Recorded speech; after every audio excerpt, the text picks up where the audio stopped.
আর আমাদেরটা শুরু থেকে যেমন হযরত আবুল বাশার উনি দোয়া করেছিলেন, হযরত ফারুক উমর ইবনে খাত্তাব আলাইহিস সালাম ক্বালা রাসূলুল্লাহ সাল্লাল্লাহু আলাইহি ওয়াসাল্লাম ক্বালা হযরত আদম আলাইহিস সালাম ইয়া রাব্বি ইগফিরলি বিহাক্কি সাইয়্যিদিনা মাওলানা মুহাম্মাদিন সাল্লাল্লাহু আলাইহি ওয়াসাল্লাম فقال الله تعالى يا هذا آدم كيف عرفت حبيبي محمد صلى الله عليه وسلم لم أخلقه قال حضرت آدم يا ربي لأنك لما خلقتني بيدك نفخت من روحي فرفعت رأسي فرأيت لك من العرش مكتوبا لا إله إلا الله محمد رسول الله صلى الله عليه وسلم فعلمت أنك لم تضيف الاسم إلا بالخلق قال الله تعالى صدقت حضرت آدم عليه السلام إنه لأحب الخلق إلي أدوني بحقه ফাকাত গাফারতু লাকা শাকারতু লাকা লাউলাহু মা খলাকতু। এখানে হাদিস শরীফে বলা হচ্ছে হযরত সাইয়্যিদুনা ফারুকে আজম আলাইহিস সালাম তিনি বর্ণনা করেন নূরে মুজাসসাম হাবিবুল্লাহ হুজুর পাক সাল্লাল্লাহু তিনি ইরশাদ মর করেন, খুব মনোযোগে শুনবে তাইলে বুঝবেন এগুলি। তিনি ইরশাদ করেন হযরত আবুল বাশার সফির উনি তো জমিনে আসলেন, এসে অনেক কান্নাকাটি করেছেন। কেন কান্নাকাটি করেছেন মানুষ এটাও জানে না, তারা মনে করে তিনি বোধহয় গুনাহ খাতা করেছেন। নাউজুবিল্লাহ। সমস্ত নবী এবং রাসূল ওনারা মাসুম নিষ্পাপ, ওনাদের কোনো গুনাহ খাতা নেই, ওনার ওহী মোবারক দ্বারা নিয়ন্ত্রিত। উনি কেন কান্নাকাটি করেছেন? উনি এসে যে দেখলেন যেহেতু ইবলিস তো এখানে কসম করে এসেছে, সে ওনার যারা আওলাদ তাদেরকে সে গুমরাহ করবে। নাউজুবিল্লাহ। এখন ওনার সমস্ত সন্তান ওনারা নবী রাসূল হবেন না, তাহলে যারা নবী হবেন না তাদেরকে সে গুমরাহ করার চেষ্টা করবে। এই কারণে তিনি অনেক কান্নাকাটি করেছেন এবং দোয়া করেছেন ওনার আলা আওলাদদের জন্য। মুক্তালি বর্ণনা 200, 250, 300, 350। পরা যিনি খালিক, যিনি মানে আল্লাহ পাক, তিনি ওনার দোয়া কবুল করলেন। দোয়া তো আগেই কবুল করেছেন, একটা তরতিব দিলেন। তরতিবটার উদ্দেশ্য হচ্ছে নূরে মুজাসসাম হাবিবুল্লাহ হুজুর পাক সাল্লাল্লাহু আলাইহি ওয়াসাল্লাম বুলন্দি শান মরকটা প্রকাশ করলেন। সুবহানাল্লাহ।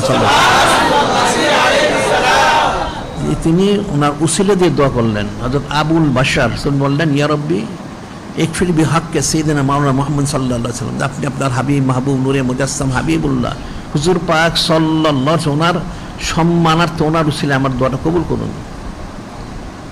ক্বালা আল্লাহু তাআলা ইয়া হযরত আদম কাইফা আরাফতা হাবিবি মুহাম্মাদান সাল্লাল্লাহু আলাইহি ওয়াসাল্লাম, যিনি খালিক, যিনি মালিক আল্লাহ, তিনি বললেন হে হযরত আবুল বাশার সফিউল্লাহ, আপনি কি করে আমার হাবিব মাহবুব নূরে মুজাসসাম হাবিবুল্লাহ হুজুর পাক সাল্লাল্লাহু আলাইহি ওয়াসাল্লামকে চিনতে পারলেন?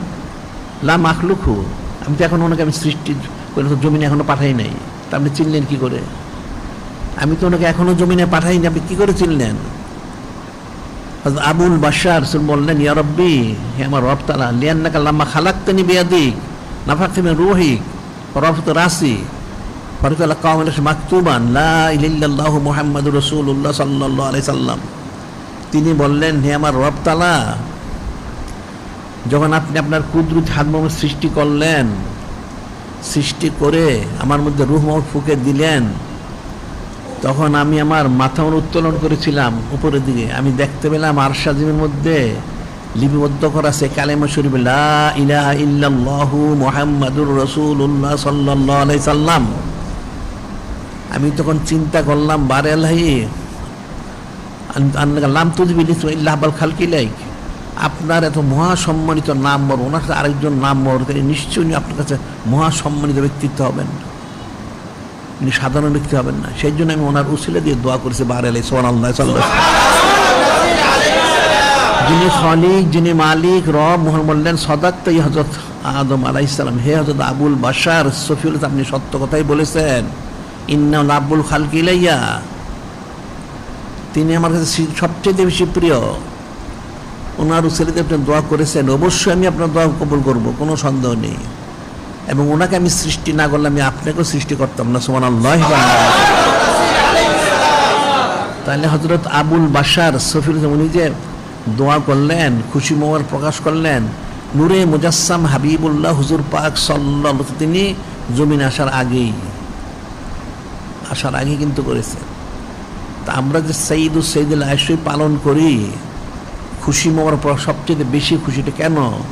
এটা নূরে মুজাসসাম হাবিবুল্লাহ হুজুর পাক সাল্লাল্লাহু আলাইহি তিনি জমিনে যে তাশরীফ এনেছেন এই জন্য না, এটা তো অবশ্যই একটা কারণ আছে। তবে ওনাকে যে আল্লাহ পাক এত বুলন্দি শান মরকদের সৃষ্টি করলেন, তিনি শুধু যিনি খলিক, যিনি মালিক মহান লাভ তিনি নেই ছাড়া সব, এবং ওনার উম্মত করেছেন, ওনাকে আমরা লাভ করতে পেরেছি, এবং ওনার জন্য খুশি মন প্রশ্ন আল্লাহ ফালিয়া ফরাও খুশি প্রকাশ করো, সেই জন্য ওনার অজুদ মোবারকের জন্য, ওনার জন্য আমরা খুশি, এবং শুধু ওনার তাসসিম মোবারকের জন্য খুশি না, সমষ্টিগতভাবে ওনার অজুদ মোবারকের জন্য আমরা খুশি মন প্রকাশ করি। সুবহানাল্লাহ। অনেক বুঝার বিষয়। আবার